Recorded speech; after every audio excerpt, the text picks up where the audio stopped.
It's September 1st, 2017, and the USMNT is playing Costa Rica. Christian Pulisic finds himself down at the goal, so as everybody else see him.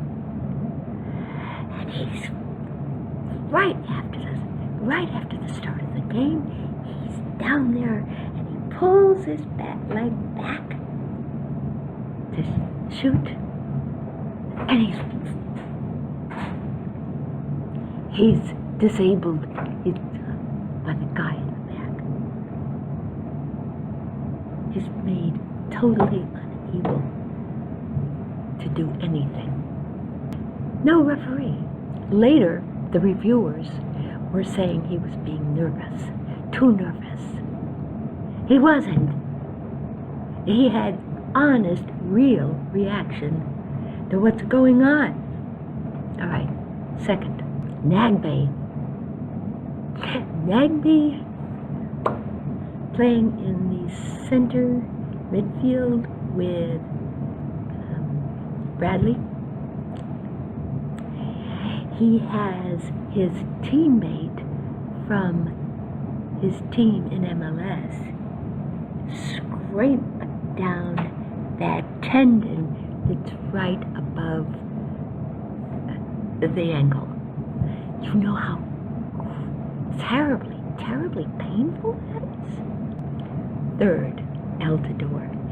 Altidore is in the penalty area when he's pulled down from behind by somebody.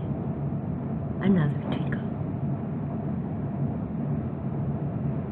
This time the referee answered and he just blew him off. No. Then Clint was called in on the 70th minute to do something. Pretty soon he gets, and this was up close to the very end, he gets into the goal, and he was making a goal. Somehow he was pulled back again by a Tico against the netting, and he against the Tico. He gets up and shaking him off because the guy still had a hold of him. And so now the Ticos start yelling, that's a foul. He shook him off like, that's a foul. Immediately he gets a third, a yellow. You know that was the only yellow given, as far as I know. Maybe they can find another one someplace, but you can be sure it was not Tico. So Christian is running up and down. The whole team is running up and down, like they all do. And the trouble is, when you get down there, Christian gets down there, it's for sure guaranteed that he is not going to make a goal. They have determined that he's not going to make a goal. It has nothing to do with the rules. There aren't any rules. The referee is on their side. They will not answer the gasps from the audience, from Bruce, or from the team. And then you should have seen the reviews. Not only the reviews, but Bruce's evaluation of the thing too. And Bruce's was this. This was an awful team. This was bad playing, bad coaching. I'll acknowledge that. He admitted to bad coaching. And he had set the thing way before this game started, obviously. He set the formation. So it's not that they intimidated him. He just was wrong. They were playing awful, they said. They were playing terrible. They were not doing things. When they executed, they weren't executing. Okay, true. They weren't doing things. They weren't executing. The coach of the Ticos had guaranteed that first. The coach of the Ticos, the one true thing that Bruce said was the coach of the Ticos did a great coaching job. He did, and he had done it from the start in November 2016, and nobody had checked what he did there, because that was a change. We always beat these guys. And then 4-0. Now, I'll go back before November 2016. I'll go back to the Copa Centenario in the summer of 2016. The U.S. beat them all to hell. Why did they beat them all to hell? I'll tell you why. Because the U.S. had just played Colombia. That was the first game. So Colombia being the best one, we being the hosts, we got picked. And Colombia got picked. So they get in there, and they got their pants handed to them. It was awful. And it ended up 2-0, I think. 2-0. Oh, they were shocked. Everybody was shocked. Because if they lost another one, they're going to be out of the group and out of the tournament. And here we are. So the guys got together, and who was in there? Jermaine and Clint were running that team. But the whole team was in on it. And I remember one of the players saying later, everybody had each other's back. They had been punched in the stomach, and they were not going to put up with this. They were not going to put up with that awful play. And they did it. They beat the Ticos 4-0 so badly that I saw one or more of those Ticos crying. I could tell those Ticos really, really, really wanted that game. And they really, really, really loved their country. So there we are. Nobody looked in November at what happened. What was the change? What did they do? They should have looked. I do not know if it was a guy named Johannn Cruyff and his philosophy. I do not know. But they should have found that out. All right, so we get back here.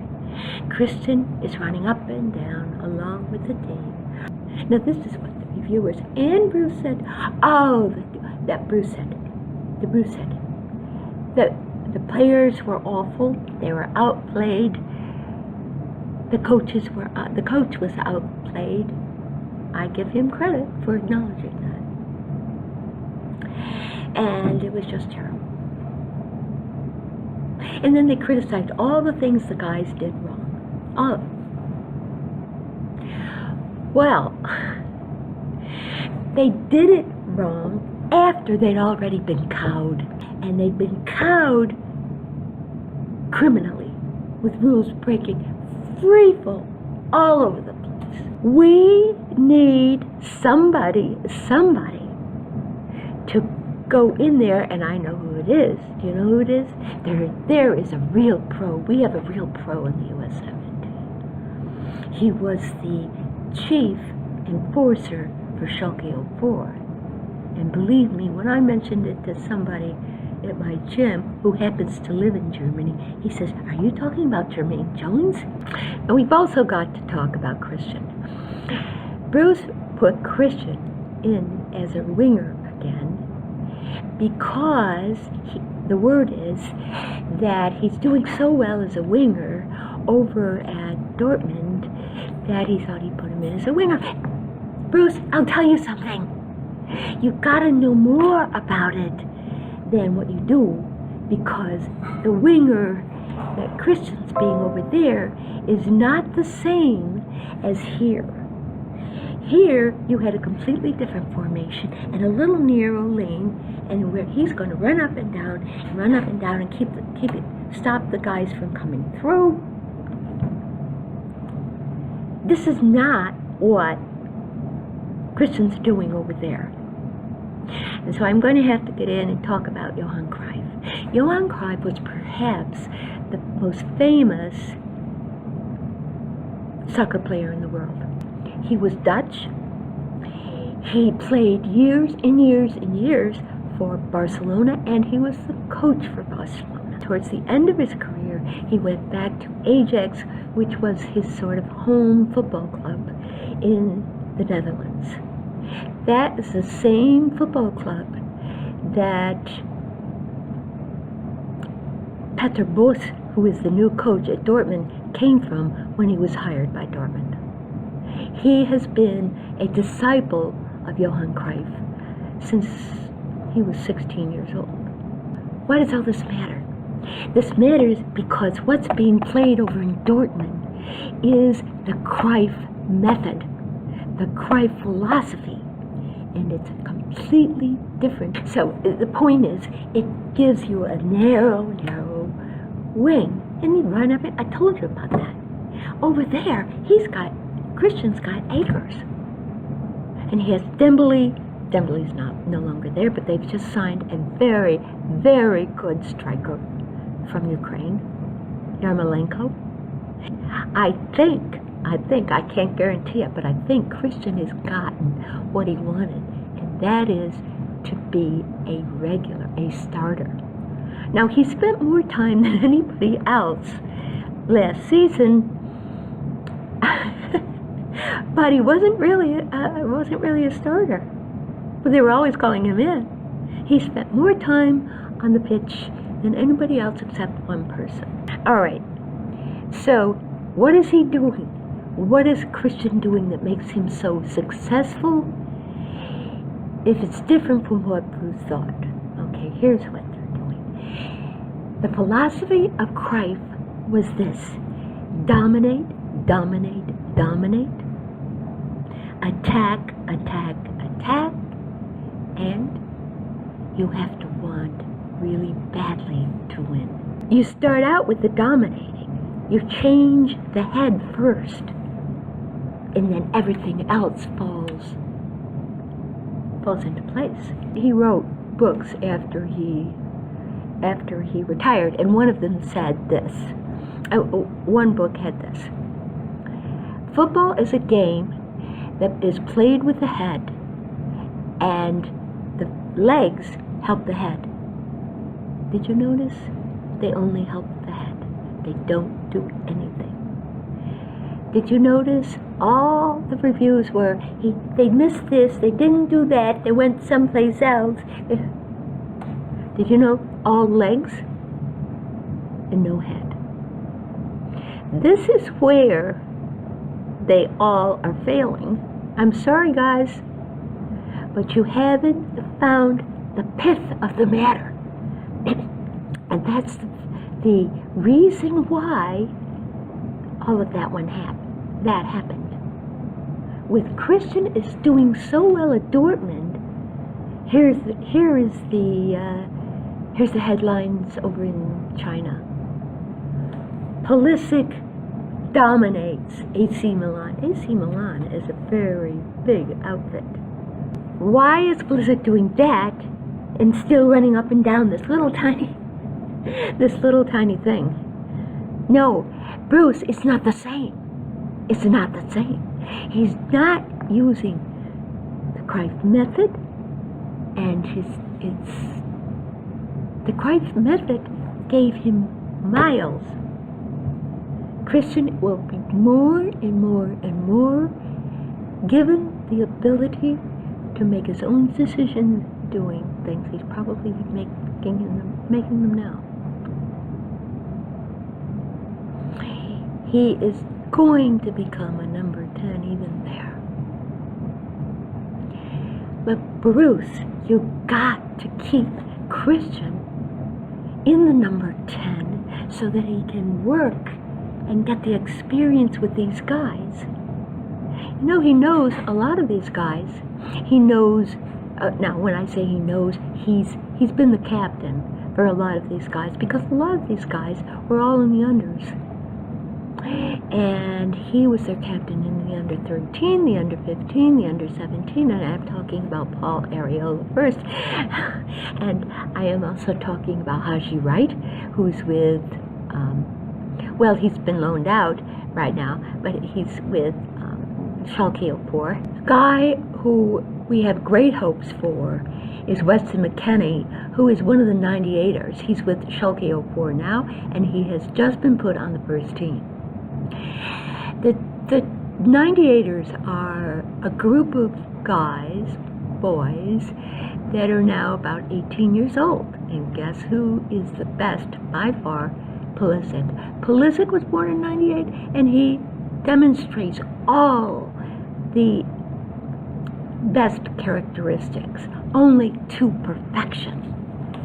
And he's by far the best of the 98ers. But Weston McKennie is no slouch. He's very good, and he's with Schalke, and he's also to be looked at very seriously. So, we have a great deal to look forward to, but Christian must be put back, please. Bruce, please. Because he needs the experience to work with the USMNT framework and the guys. He's already working with the guys, but he needs a lot more than that. We're talking about maybe winning 2026. Bruce, you know what that takes. And Christian is playing with all the guys. He plays with them regularly, who will be in the final 2 or 4, probably 4. He doesn't play with Argentina. He doesn't play with Brazil, but he plays with all the rest.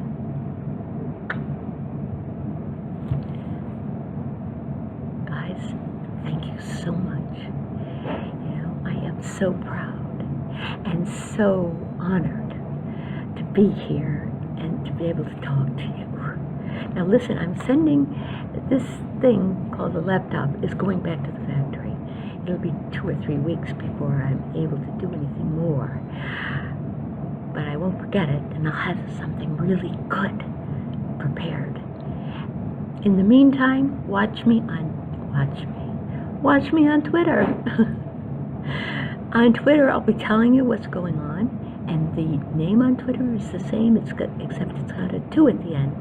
MNT'S Bundesliga Boys 2. Okay? And it gives you all the news, the best news, the fastest news in 140 characters. Thank you.